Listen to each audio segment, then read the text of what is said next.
No, my name's Darren Deogee.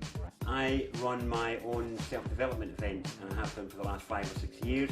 I do them on a range of very unusual subjects because they're all about aspects of being a human that are so fundamental to our everyday getting about in the world that we don't pay attention to them and how much power is locked in them. I do events on sound and language, on gender, on perception, and on human evolution and social development in general. So they've been going quite well, but that was what got me into this whole Freeman thing in the first place, was a few years ago because of the language side. So I have a very, very unusual approach to language and its effect on us, and how words work and all the rest of it, but I'll talk about that in a moment. But that was what got me interested in all the Freeman stuff, because essentially it's all about language. It's all about the words that are used, because words are very interesting because they can either guide us, enlighten us, uplift us, show us new concepts, but they can also be used to control and mislead and contain us. And obviously the law is one of the areas where that's most powerfully realised. So that tickled my interest, so it became a bit of a sideline thing for me, but then I got involved in my own breakthroughs in the area, and so I ended up starting to add that to my repertoire of talks that I did. So when I was looking at the whole Freeman approach, I realised that it was hadn't been thought through. The problem is that it's been it's all about spouting a position. People are saying, you know, they've had this realisation of empowerment, they've realised they've been a bit oppressed or misled, and all of a sudden they're a bit upset about it, you know, and they want to spout their position. Wait a minute, I'm a free sovereign being, you know, you can't tell me what to do, which is absolutely true, but all that is spouting a position. What I've seen happen in too many court cases in the past is that they're not listening. You know, they're not paying attention to what people are saying. So as I observed this, what was missing was what I call effective interface, because we're standing there spouting a position, but so is the state. So the state's saying there, well, you know, this is our position. So, you know, you kind of know that really. And there's not a healthy dialogue taking place there. So a lot of the so-called successes that I saw in the Freeman movement here in the UK weren't actually successes, they were delaying. It bought more time, but people still hadn't found, you know, proper, effective, reusable remedies. And the work me and some of my colleagues had been involved in, we found that the one thing that seemed to work better than anything was our individuality. You know, was bringing that into the space, but it still wasn't helping us in terms of being empowered and being listened to. And it was when I started, you know, because of the whole language side of it, I was looking at the words and I was hearing all these people talk about, yeah, the legal fiction, the name's not mine, you know, it's a corporation, it's a business, all the rest of it. And I watched this happen in court and I was watching the reactions and you just watched everybody's head spin. It was inventing a new language or a new terminology for things that the other side didn't really know. And it wasn't, you know, that was why it just created a bit of a problem. You know, there wasn't actually, it was just two positions being spouted. And then I had a look at the whole title thing, because I like playing with words. I was like, well, Mr., what's this Mr. thing anyway? You know, what's this Mrs., what's this Miss? And then I decided to look it up in the legal dictionary, and Mr. isn't in it. And now there's Mrs. and now there's Miss. And, but what is in there is the word mystery. M-I-S-T-E-R-Y. Archaically spelled mystery as in M-Y-S-T-E-R-Y, as in it's a mystery. And mystery is defined in Black's 8th edition with just 4 words. A business, comma, a trade. So a mystery is a business or a trade. So a mister is a thing which is engaged in mystery. So that is where the corporatization of the person came from. It's through title. And isn't what we're all talking about here is what we are entitled to. Our rights are our natural entitlement. Our sovereignty is our entitlement. Now, this is effectively how the state have managed to turn the tables on the people and make them inferior to them. It's like what, I can't remember his name, Bill Thornton. I do him a disservice by not remembering his name properly, but Bill Thornton's work on the person and the citizen in America is very interesting because it's very similar to what we have over here. And so in America, the people are above the government, but the citizen is below the government. And that's what we have here. So the government attribute the rights and privileges of the citizen, but not of the people. But by making us all into citizens, we're not standing as people anymore. And this is all about private and public. So what's being taken away is our private power, and we're being drawn into having a public-only face. Now,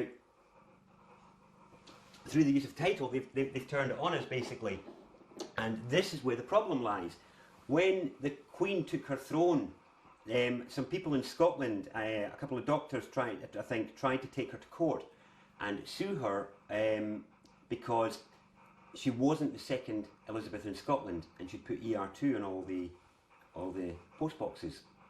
And they lost their case because it was said that they did not have title to sue the Crown, which is just an interesting correlation there.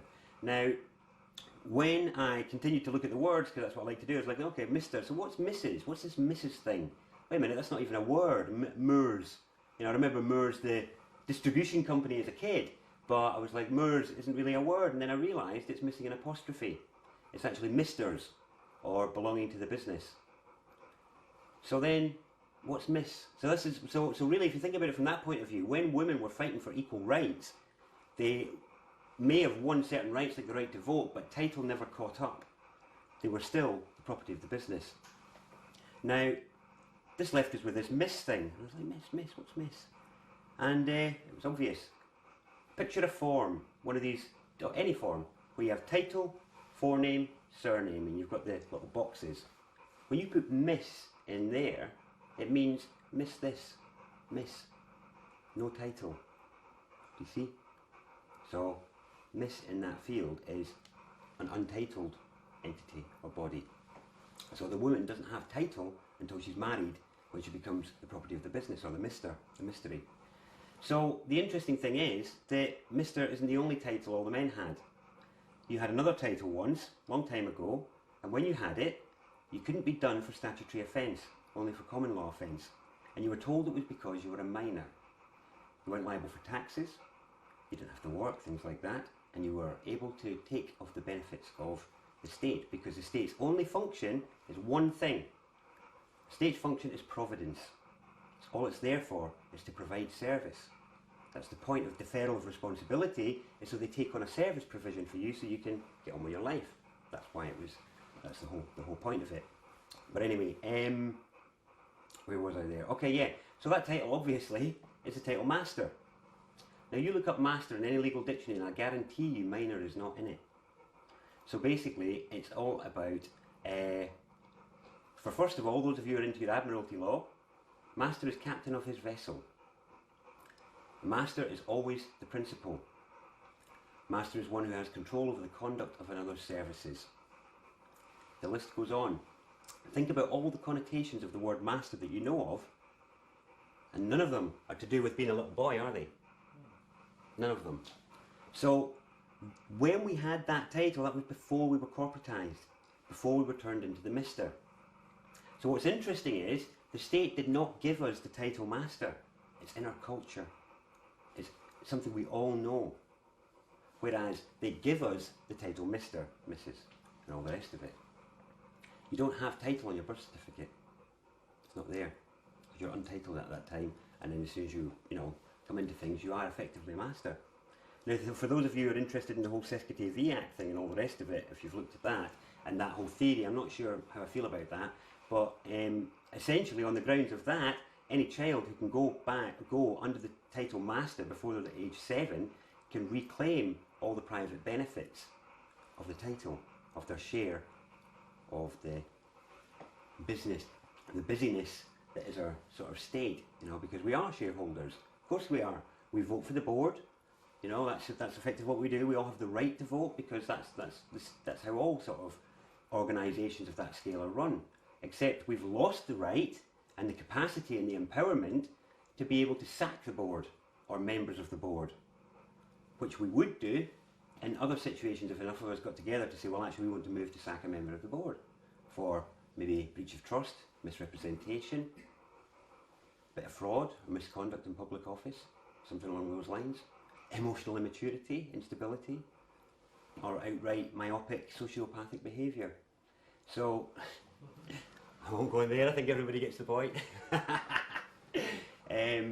But anyway, the point there is, one of the reasons people are struggling in court is because of title. So what's happening is when you're going in as Bob of the family Smith, you're untitled. So it's like a piece of furniture walking in to the court. They can't handle it. So basically this is about private and public. So if you think about it, on the private side, we deal with assets. You make a chair, I make a table, you know, we trade, something like that. They're assets. But you can't drag them into courtrooms. You cannot actually measure the value of these things, really. You know, so what we do is we attribute a public value, which is cash value. On certain items which are of sufficient value, we give them a title. Your title deeds to your property. You know, things like that. If you think about, because really the whole situation really is about, it's all a trust situation, but I'll get onto that in a bit. The point is that this whole thing about residency is actually about us being res ident or res idential, and the res is trust property.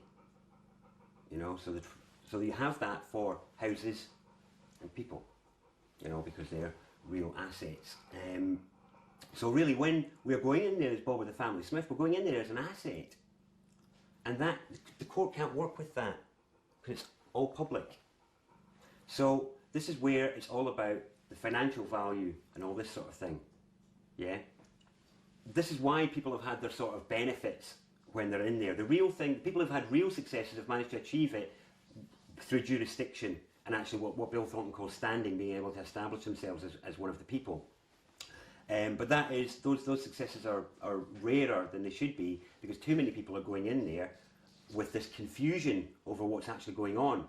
Whereas what I've and my colleagues have been testing out is the use of the title master and reusing it in our interfaces with public entities and establishing who we are in the communications and doing it in the way that a master should behave, which is, you know, a master does not rise to the bait of the servant. As soon as you do, who's in the servant position, you know?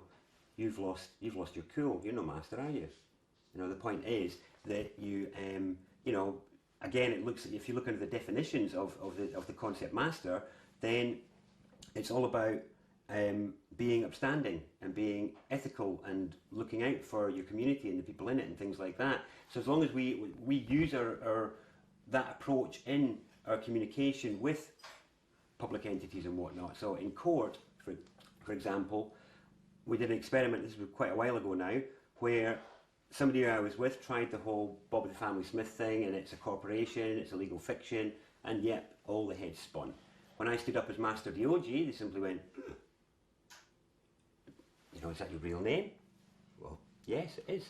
You know, yeah. So basically, there was a few of us in court representing somebody in a I think it was a council tax matter at the time, and somebody I was with did the whole legal fiction bit. It's a corporation. Bob of the family Smith, that wasn't his name. And you know, as normal, we saw the head spin and people scratching their head. Well, what does that mean? You know, somebody else was trying to be amicus curiae or a friend of the court, and a similar reaction, a bit like, well, what's that sort of thing? Because obviously in magistrates nobody's legally trained; they're just trained in process and procedure, and you're very unlikely to have true justice there. It tends to be just cash confiscation, but that's a different matter.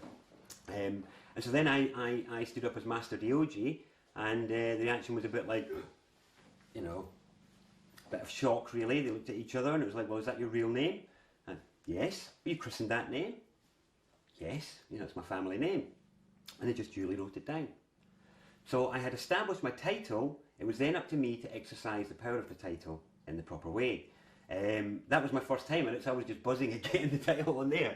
And really, we were off to a bad start there because it was interesting to watch what happened, because in magistrates they're not really going to hear you anyway, so you know, it was virtually a lost cause from the beginning. But it was interesting to see what happened because the council kept going on about the public notice they published in the paper at the beginning of the year, and that was why the individual was liable for council tax.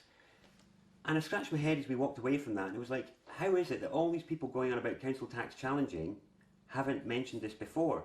That's the entrapment on council tax, is that there's a self-triggering notice at the beginning of the year. That's what you need to respond to if you're going to challenge it. If you haven't responded, then you're in dishonour, aren't you? You know, you should have responded in that time. So you need to look in your local rag and respond to that. Or contact your council in advance and let them know that you won't be held any liable for any what do they call it again? Council tax. No, the Commercial. acquiescence contracts. You know, contracts by acquiescence. Deemed contracts. Deemed contracts or contracts by acquiescence and whatnot. So what? Sorry, you should write to the. Yeah, either contact your council either before the publishing of the notice or after the publishing of the notice in whatever fashion you choose. I think it's very important not to use templates in any of this stuff. It's about you and how you feel about your position in the community, how you feel about how things are being run, how you feel about how you're being treated, because that's your humanity, and that is the thing that no system can handle.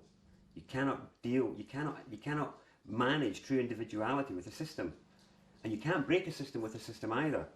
You know. So the interesting thing is that really, what's already started to happen is people have managed to get responses from police and courts saying, yeah, you know, your claim is vexatious because this looks like something you appear to have downloaded from the internet. So people really need to start bringing their individual knowledge to play in what they're doing. Because what ends up happening is they just get themselves into trouble. They send off a standard notice they found online, and then they don't know how to deal with the response. And then they flap and they've dug themselves a hole and they haven't armed themselves on how to get out of it. So I would invite caution and free and creative thought in all of this. You know, that's really the way to do it. But anyway, that was the beginning of the use of the master title, and now we've started to use it in a number of different areas, because really it is about us asserting the fact that we are the principal. We are the one who pay the wages. That is the employer. Who, you know, public servant. Well, if they're the servant, well, who's the master then? You know, who's the employer? We're the employer. What baffles me is that in a more sort of, you know, people are leaving their integrity and humanity at home when they're going to work in the morning, and it's like, well, if you're going to a public service role, you're there to serve the community. What benefit is there to anybody by you being obnoxious and unhelpful or not looking after the needs of the community? There's no gain there. For the rest of my cases, I tie it in with other things to do with the connotations of master and how I wield my cases, each of them individually. They're all handled uniquely. You have to be unique. You know, you can't use the same thing for different companies. It's all, you know, you know, one thing for dealing with the council, another thing for dealing with a power company, another thing for dealing with a water company, because they're all different. What about some examples of some of the things that you have? Okay. One example is, so say for the water company, you move into a property and a bill drops through the door. So I dropped a bill through their door because I was practicing with the counterclaim thing. So the thing was, they were charging me for water that ran off the roof and went into the drain. They were charging me with taking away sewage. They were charging me with providing water. I couldn't dispute that those things happened in this house. You know, in the house that we were in. Water did run off the roof and go into the drains. Water came out the taps. Poo went away, you know. So what I did was I charged them for providing them with source material that they resell for the surface water. I charged them for providing them with valuable biofuels and fertilisers for the sewage, and I charged them for adding cost-controlled chemical substances to my drinking water without a mutually considered contract. So I assembled that in a bill that looked very like theirs and dropped that through their door, because I was I was hoping to set the precedent there of, well, I can't dispute the fact that those services come to the house. I can't dispute the fact that I provide you with those services. Where do we go from here? My claim is valid from you as yours. The difference is my fees are higher because I'm operating with full liability. You're operating on limited liability. Limited liability is a position of diminished responsibility. Diminished responsibility used to only be afforded to children and the mentally unwell. I ask many companies, which are you? But why is it? People can ask, why is there such a thing as limited liability? That's how companies are getting away with behaving the way that they are, because they're not held accountable for how they're behaving. So I was setting the precedent there of, that was an example of counterclaim. What was interesting was that they replied 3 days later, but they returned the bill, stamped with received, and asked for the purchase order number. So I went back with the customer account number. And what ended up happening was that never actually came to a conclusion, that one, because we ended up moving away, and it never got concluded. But certainly from there, I think the key with any of this is, if you establish an arguable position, then you have an arguable position. That's the point. And I felt there was a strongly established arguable position. It's like, well, come on, you know. if I'm providing you with biofuels and fertilisers, if you're not using them, then that's up to you. You can't deny that I'm providing you surface water that you then resell. You know, so these things are points that they then have to defend. So it was a valid sort of position there. With the power company, that one's ongoing at the minute, but it's to do with proof of supply. So I went with a company that purported to provide me with 100% green energy, because that was what I wanted to do. I think it makes sense. But then when I understood how distribution works, I realised that with all their implications of providing me with energy, they actually don't supply me with it. They don't supply me with anything. Now let me explain that to you. You have to think about how it works. Basically, you switch on and power comes out, yeah, electric or whatever. It all travels along the pylons and whatnot and then goes to the transmitters and is distributed. You use from the grid, which if you read the Electricity Act, it's really interesting because it's still all referred to as a UK electricity stock managed by the Treasury. So really it's ours anyway, and what happens is generators put into the grid. What you're effectively doing is you are paying a company to replace what you've used. You are their investor, not their customer. You use from the grid and they top it back up again, and they take a share of its profit and a share of any wholesale price of something they've not generated and things like that. But really they don't supply you with anything. Because, so at the moment I got a reply from the MD of OVO. This is the stage I'm at now. I've just done a notice of dishonour for him. I'm now about to send a notice of intention to find remedy and an opportunity to cure, because my point is I want the relationship established for what it should be, which is I am your investor and you're a generator. And until we establish that, you know, I'm not some inferior customer that, or whatever, you know. So I'm implying that there's fraud there and breach of trust and misrepresentation, because they said they would provide me with green energy and they haven't. Now he's trying to say that they do, but that would require there to be an individualised distribution network in place, which does not exist. Because how can they say that their little bit of green energy is kept separate on the pylon, coming all the way down to my house and supplying me with green energy? It's absolute nonsense. That doesn't happen. So the point there is proof of actual supply. So I want it asserted and changed around. So I'm suggesting in my notice. So this is active now. So it's ready to send. It was ready to send last weekend, because it's a bank holiday. I couldn't post it. So it's getting posted basically tomorrow. Where I was busy today coming to this. But in there, I'm suggesting that customers are referred to as investors. They're referred to as a generator.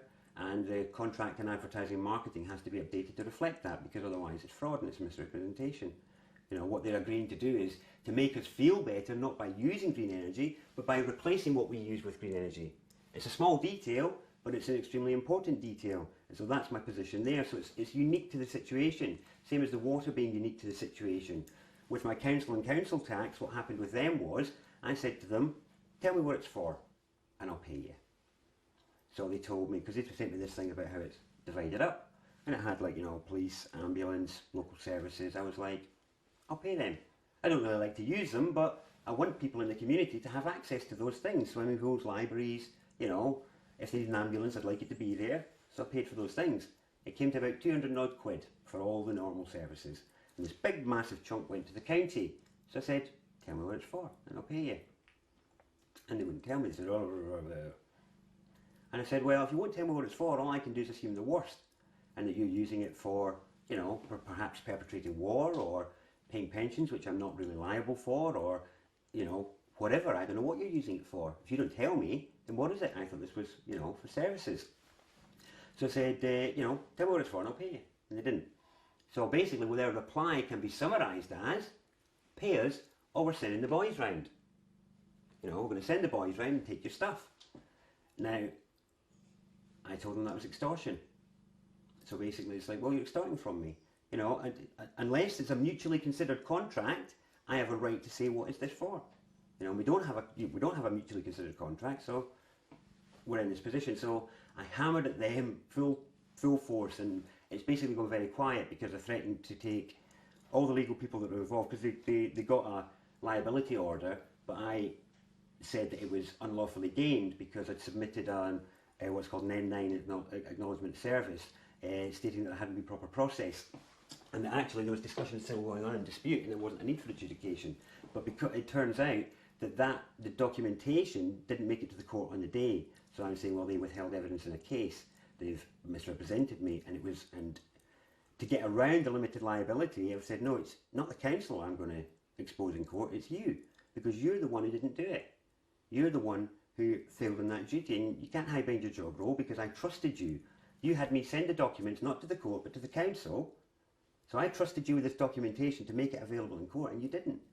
So you've breached trust, you've misrepresented yourself as a public servant as far as I'm concerned, and you're involved in extortion because you're threatening to come and take my stuff if I don't pay you. And so, again, individual and unique to the case. Yeah. And because I paid the portion for local services, I paid their wages, you know, and that was my point. It's like, well, no, I've paid for you. I'm the employer here, and I'm telling you, tell me what it's for and I'll pay you. Otherwise, I'm not going to be party to your fraud. No, forms have value because it creates interface. It's a language that they understand. If you go to a foreign country, then you need to speak a language they understand. Compared to the jurisdiction that we walk about in our daily life, the court is a foreign jurisdiction. It's a place to manage people. You know, absolutely bonkers what goes on in there. And no offence intended. And the point is, though, is if you want to be understood, you've got to use an effective language. So I'm all about effective interface. So I mean, I'm not a free man. I think the free man movement is a dead end.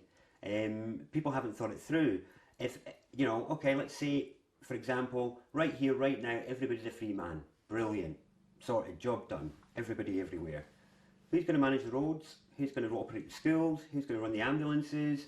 Blah blah blah. If we waited through the small period of lazy mayhem that took place at first, what you would have is individuals taking responsibility for different bits and charging for it. That's Tory perfection, isn't it? That's Tory heaven.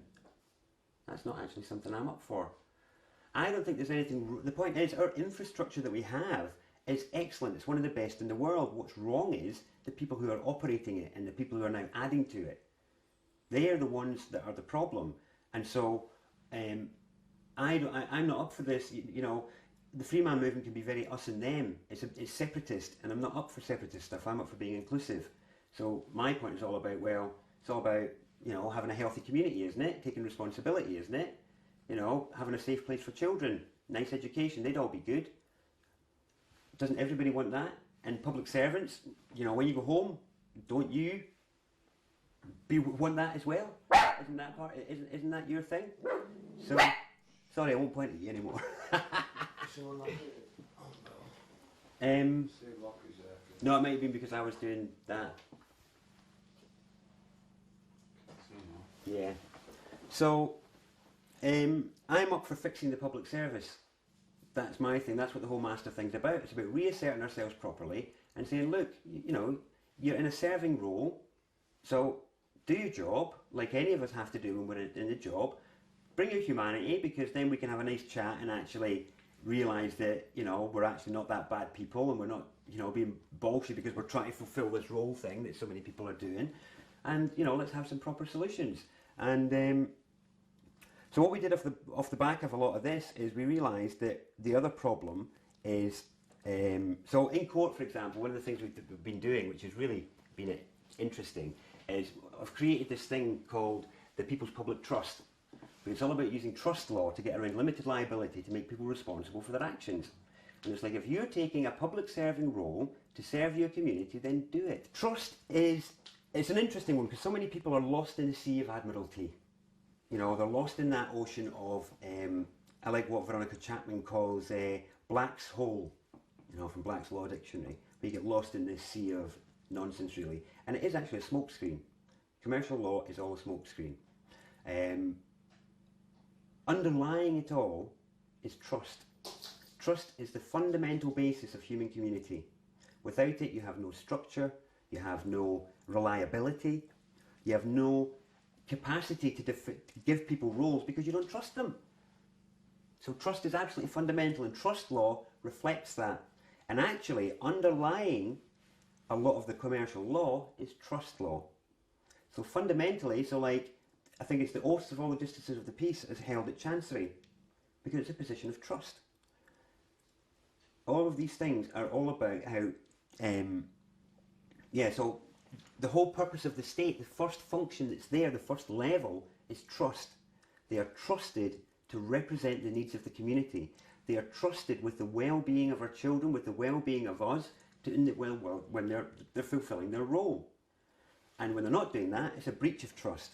Now, and misrepresentation. So, like, it was interesting. Recently I think it was the Stop the War Coalition guy was quoted on Russia Today for saying 43% of Britons didn't support action in Libya, intervention in Libya, but only 13 members out of the 600 and whatever voted against it. How is that representation? It's not. So if it's not representation, what is it? It's misrepresentation. So misrepresentation is another element of that as well. So when you move into the trust arena, it becomes about equity. It becomes about that human level. It's all a bit greyer there. That's why statute exists, because it's simpler. It's all about, then you can just put price tags on things, and you're not dealing with the reality of human damage, because you're only dealing with businesses. You're only dealing with corporations. It's capitalist, it's all capitals. They're not actually real. And that's why it can all just be the game, and the fact that we get injured in the process isn't actually accounted for. So pulling it into trust is to try and account for that. So the other thing that we realised on the trust thing is that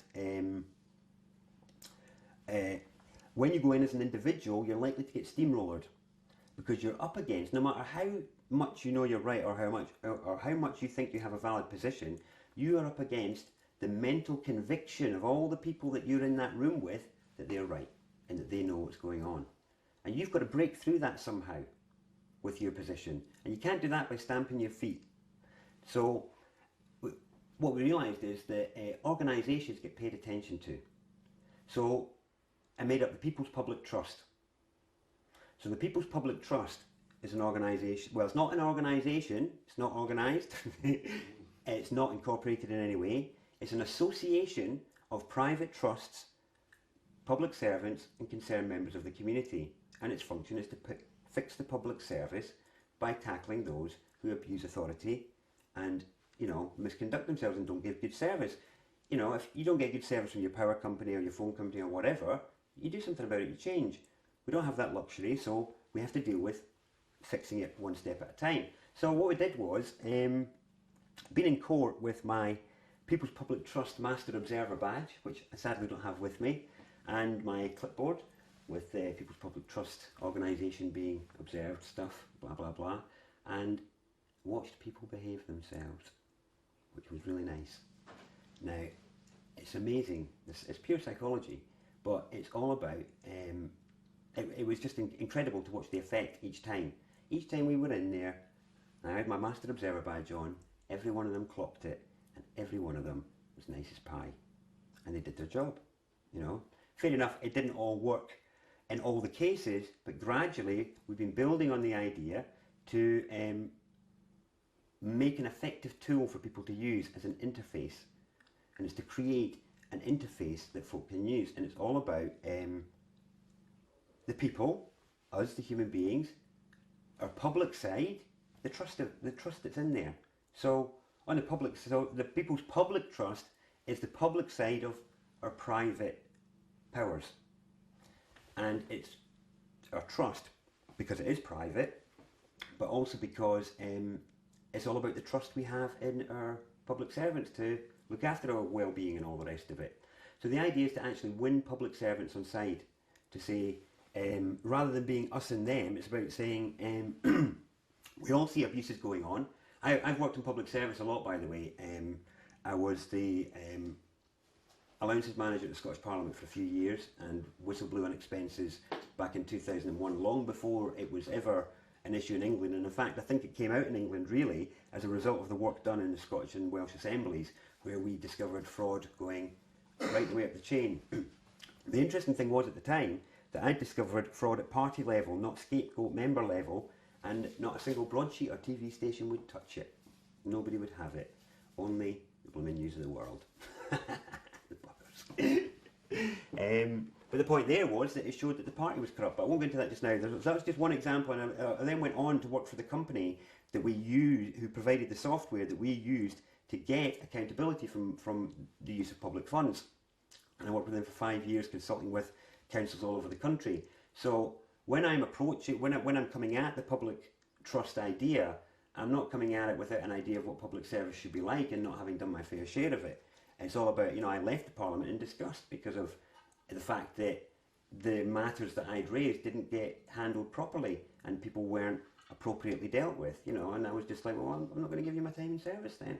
But that's where I feel quite passionate about this side of it, because I know on the inside of the public service there are many thousands of good people, good members of the community who give friendly, helpful service, and they see what's going on and they're scared to speak out because of being ostracised or being disciplined or losing their job or whatever.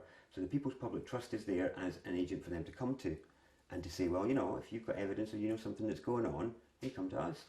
And, let's deal with this together as a community, because don't we all want those things I mentioned earlier? Safe community, happy service, quality service, value for money on our taxes. Don't we all want that? So it's that's the strategy on it, basically. So, we're sort of trying to get moving with that, but it's it's one of these things that needs to be escalated. It needs to have enough support behind it where people can see that it's been thought through. So I offer mediation services in conflicts between people and their councils. We can do recommendations for perhaps retraining or reposting if somebody's not proving to be a good server. And it's like, well, let's be adults about this and say, okay, if somebody's got a bit of an attitude problem, what do we do? Do we give them a bit of training? Do they maybe need to do a job where they're not facing the public? Let's just deal with it. It's not a problem. It's not a blame game. It's about making sure we get quality services. And I think if we do that, we don't need to do the whole free man thing, because then we could have a working community service system, which is what we all want, really, isn't it? That's the point. Like I said, I do a lot on language. So I use language to try and achieve my goals. So one of the most powerful language tools I've used in recent years to help get people's attention is I do a lot of stuff about how words actually work. And I'm not going to go into that just now, but I do this thing about the secrets to our empowerment and our awakening lie in the words and phrases we use every day. We don't need to look far afield.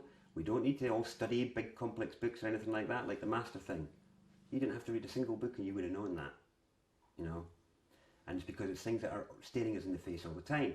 So we have this idea of the corporate enslavement of humanity and various things like that are portrayed in different ways. And you get many intelligent people who will say, well, really, there's no real evidence for that. It's all supposition and all the rest of it.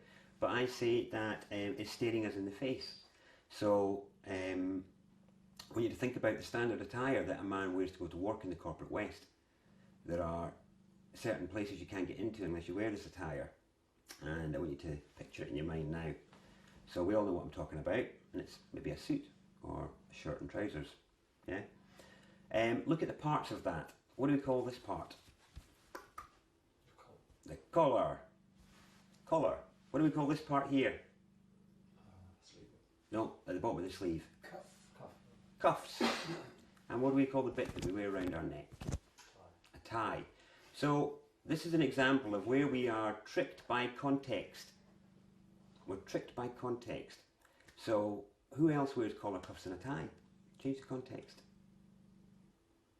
If they were made of metal, maybe, or something like that. Where would you see somebody wearing a metal collar, metal cuffs, a metal tie? Prisoners or slaves. We have different grades of collar. Blue collar, white collar, dog collar. All police are known by their collar number. And I just say that to get people's attention, because it's like, how could we not have seen that? How could we have forgotten what those symbols are? Just because they're made of fabric, it doesn't change what the symbols are. And I'm not saying this is something for people to overreact to. I think it helps enforce the fact that if you are in your role as a collared servant, then serve. When you take your collar off, you're back being a public master again. But when you put it on, you're serving. So do it nicely. It's not that difficult. Being nice is free, listening is free, respect is free. No. You want to be respected, you want to be listened to, so why not give other people that credit and that kind of respect? But the collar cuff tie thing tends to get people's attention. That's just one example of what I'm talking about, where hidden in language, throughout language, there are interesting things. I'll give you another example just because it's another simple one. Is that there's a sign that is over certain establishments that we think means way in. And do you know what that word is? It's above doorways. Oh, right. Yeah, what is the word? Way in. Instead of way in, it means way in. Entrance. Entrance. Okay, entrance. Now the interesting thing, that's where we're fooled by emphasis. Phonetics of that mean that we would spell it Entrince, because that's how you say it phonetically. But that's not what the word is. What does it say? Entrance. Entrance. So what happens when we go through the entrance sign, we've got all these lovely lights, we've got all this music, we've got these promises of sexual satisfaction or being sexually attractive or being full in our bellies, and we are entranced. We go around there, the music's on, la la la la la, round the aisles, off we go. And it's a really interesting thing to observe people in these emporiums of desire and attraction, you know. But it's another example of something that's staring us in the face. And there's thousands of examples like it. So like I say, we don't have to look far afield to actually find the keys to our real mental freedom. There's been this great hunger in recent years, hasn't there, for, you know, symbol cracking and code breaking and all the rest of it. All this freeman stuff and all the interest in law is a bit of an extension of that. But the other place it manifests is now all these ancient tablets, you know, decoding scrolls and blah blah blah, looking for this enlightenment, this purpose or whatever. But our enlightenment doesn't lie on triangles and squiggles on 4,000-year-old tablets, because they have no effect on us. The things that have an effect on us are these words and phrases we use every day. They are the symbols and codes we need to be cracking in this sort of way that I talk about. So that's the science of language. That's what my other events are on. So when I said about the language arm of what I do, that's the sort of area that goes into. So, you know, and it's through that doorway that lies our real mental emancipation, because all of a sudden it's like, things slot into place. You know, and it's suddenly like, oh, it's so obvious, and it just immediately gives us another perspective, because you'll never look at a collar, cuffs and tie again in the same way again once you hear that. You know, in trance as well. And all of a sudden you can start to look at other words in a similar way. So my whole point of mentioning that, because obviously that's related to my other work, my whole point of that is that when we're talking about these people at the top who are controlling and all the rest of it, it kind of indicates how long it's been going on because of these symbols and because of the items of attire. You know, I invite you to consider that even Bush and Blair and Sarkozy and people like that wear their collar and cuffs. That's an interesting piece of symbology. So, you know, it's so funny as we've got it topsy-turvy. The nicer your collar and cuffs are, the higher up you are. You know, it's a funny thing. But anyway, the point there is that whoever it is and however old it is, they know what they're doing. It's a strategic operation. It's been very well thought out. We've all been caught out by it, and we need to be honest about that and tip our hats to our worthy opponent and give respect to what we're up against, and to not overreact, and to be strategic, and to be considered, and to be grown up about it, and, you know, to give respect to the reality of what we're up against, because it is full on. It's absolutely full on. So Enjoy it. and enjoy it. Absolutely enjoy the process. This is our emancipation. Sovereignty is all about realising that we're all here by divine mandate. You know, it doesn't matter what you're wearing, we're all here with a piece of the puzzle that nobody else has.